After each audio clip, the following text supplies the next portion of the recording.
vivimos en la capital sabemos que este es un problema que viene de años. Esta pugna que hay entre los vendedores callejeros y la municipalidad capitalina. Ayer se realizaba el cuarto operativo de la semana para desalojar a los vendedores callejeros que se habían instalado en la Sexta Avenida. Y esto, bueno, ya sabemos, vimos los resultados. La violencia que surge, la destrucción al patrimonio urbano, al patrimonio de la Sexta Avenida, al patrimonio público, ahora estimado en 1 millón de quetzales. La consigna esta mañana, bueno, de los guatemaltecos es que realmente nada justifica las acciones violentas que se tomaron ayer.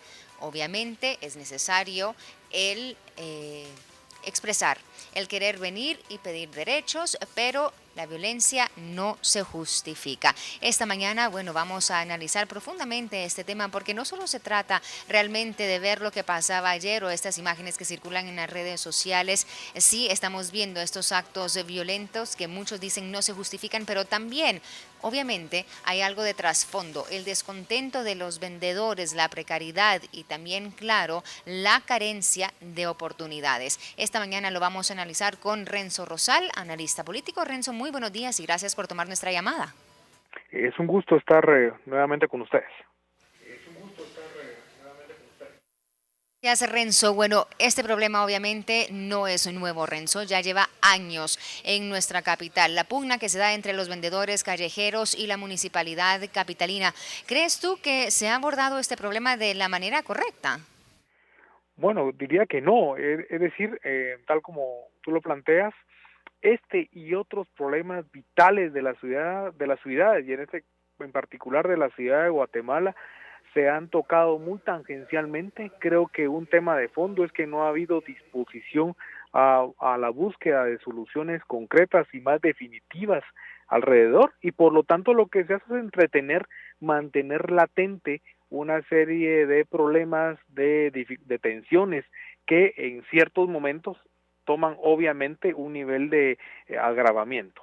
Creo que lo que está sucediendo, los hechos lamentables que se dieron la tarde de ayer, es una constante en el país, es decir, en el país y en la ciudad capital, y particularmente en el enfrentamiento casi histórico que hay entre los vendedores de la informalidad y las autoridades municipales, que en la medida en que no haya obviamente esa disposición al diálogo, a la búsqueda de soluciones, como digo, más de fondo, por supuesto entonces que lo que hacen es avivar un conjunto de reacciones absolutamente violentas. Habrá que inclusive diseccionar qué tanto de los que participaron ayer son realmente vendedores y qué tanto hubo un altísimo nivel de involucramiento de delincuentes. Lo que ayer vimos es una actitudes, digamos, de vandalismo, de callejero, de violencia exacerbada, que por supuesto, como ustedes lo han planteado muy bien, no se justifica desde ningún punto de vista, pero no nos quedemos ahí. Creo que hay que ir un poco más al fondo en términos de la poca disposición de la autoridad municipal encabezada por el alcalde Azul, por el Consejo Municipal, de buscarle solución a este y a otros problemas. Menciono brevemente el tema del transporte, que si bien es cierto, la semana pasada se dio los bloqueos y demás, tampoco se solucionó. Es decir, solamente es un acuerdo temporal que en cualquier momento puede nuevamente reventar ese problema, como lo es lo de la informalidad, que por supuesto es un tema mucho más de fondo. Buscarle soluciones concretas tampoco es un asunto que surja con varita mágica, eso lo sabemos perfectamente, pero el tema es que no hay disposición desde principio, y por lo tanto, insisto, frente a una actitud autoritaria de resistencia al diálogo, los eventos de ayer son fácilmente repetibles.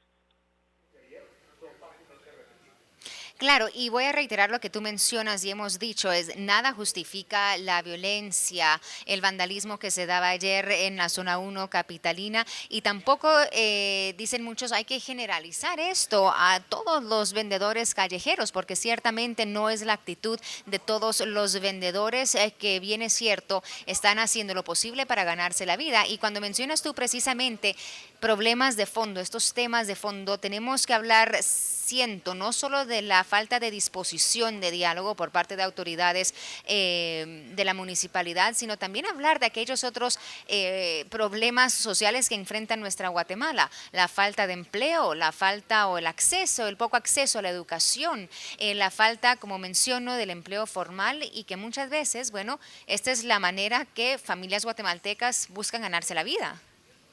Absolutamente de acuerdo, y creo que el tema central tiene que ver con el asunto de la informalidad, es decir, es una realidad en Guatemala, en América Latina, en buena parte del mundo, y frente a eso las soluciones o la implementación de políticas públicas sigue siendo en esta parte del mundo muy tangencial, muy visto como un tema totalmente como suplementario, y por lo tanto al no abocarse a elementos integrales que son los que provocan la informalidad, que tiene que ver con una estructura económica absolutamente diseñada para ser desigual, para ser asimétrica, para tratar de ser absolutamente concentrada en un modelo de acumulación económica para privilegiar a ciertos sectores. Por supuesto que el resto en un país como con los niveles de crecimiento poblacional, en un nivel con un país con tanta pobreza, con tanta marginación, obviamente se provocan un conjunto de reacciones de esa llamada informalidad, que como digo, suena una palabra como que muy solamente lo asumimos como las ventas callejeras. La informalidad es muchísimo más que eso, es un fenómeno económico, social, cultural, y en donde evidentemente no solamente la municipalidad, como tú bien dices, sino la institucionalidad pública, el Estado, no ha abordado históricamente ese tema con la seriedad del caso, y lo que estamos viendo ahora son lamentables consecuencias. Bueno, Renzo, ¿qué propondrías? ¿Cuál crees tú que podría ser la solución? Bueno, hablemos específicamente para resolver el problema de los vendedores callejeros en la zona 1, este problema que han tenido con la municipalidad capitalina, no tanto en aquellos problemas como mencionamos de fondo, que es el acceso a la educación, la salud, la pobreza, que genera precisamente este tipo quizá de resentimiento e ira en el pueblo guatemalteco, pero puntualmente, ¿cuál sería una solución posible para, bueno, parar estos enfrentamientos y esta violencia que vimos ayer? Bueno, creo que lo que plantearía es una agenda concreta que pudiera tener como detonante la ciudad de Guatemala para poder darle algún tipo de elementos, al menos paliativos, al tema de la informalidad. Es decir, estoy hablando de política pública municipal, digámoslo así, en donde tiene que haber intervención de la Municipalidad de Guatemala, del Ministerio de Economía, del Ministerio de Desarrollo Social, de pronto auxiliada por la Procuraduría de Derechos Humanos, digamos 3, 4 instancias que pudieran en un tiempo perentorio establecer también en forma dialogada con los diferentes actores de la informalidad, no solamente los vendedores callejeros de la zona 1, sino con una diversidad de actores, tratar de implementar por primera vez en Guatemala, digamos, lo que podría ser una agenda para tratar de dar algún tipo de soluciones, especialmente en materia de servicios públicos municipales. Creo que los servicios públicos puede ser un instrumento que creo que en otros países en el mundo ha permitido en buena medida darles tipo de servicios a la informalidad y permitir finalmente un escenario de convivencia, de armonía. Creo que eso creía yo que es algo que se podría implementar con cierta facilidad en los siguientes meses. Bueno, gracias Renzo por haber tomado nuestra llamada este día y analizar un poquito más allá de las acciones que vimos ayer, de esa ira, de ese vandalismo que se veía, realmente también los problemas de raíz, los problemas de país que hay de fondo y que ciertamente llegan a provocar este tipo de acciones que, como hemos reiterado, no están justificadas. Vamos a seguir con más.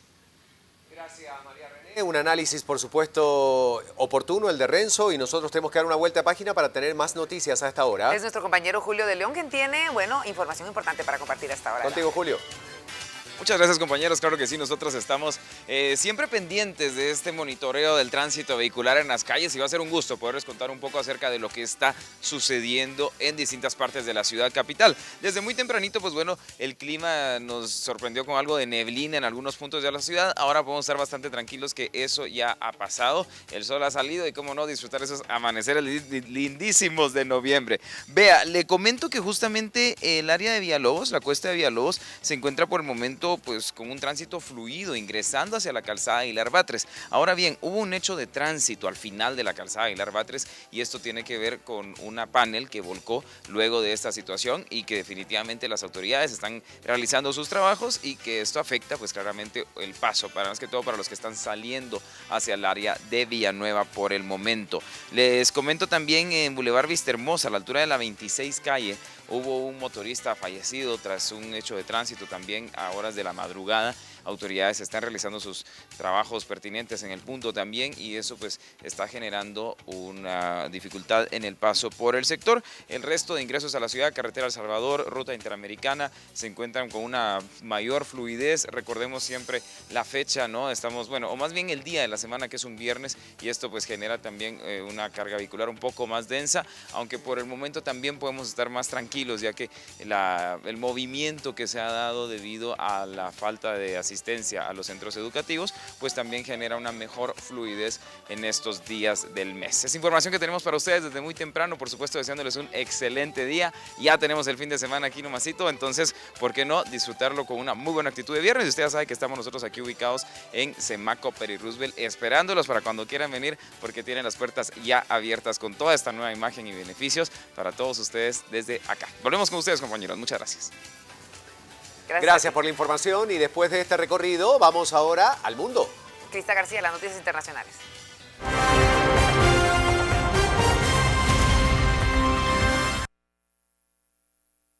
Hasta Argentina, a conocer lo que titula esta mañana el Clarín.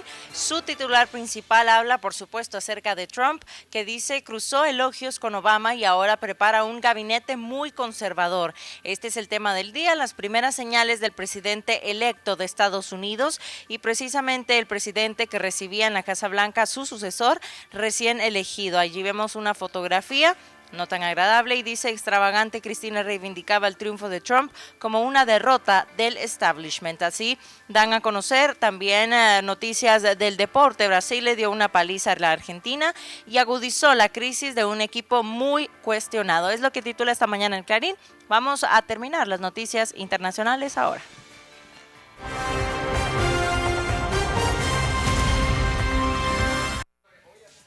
Integrantes de la Comisión Interamericana de los Derechos Humanos hizo público un nuevo mecanismo para poder apoyar las diversas investigaciones y dar con el paradero de los 43 estudiantes de Ayotzinapa en México. Cabe señalar que fue en el año 2014 cuando los estudiantes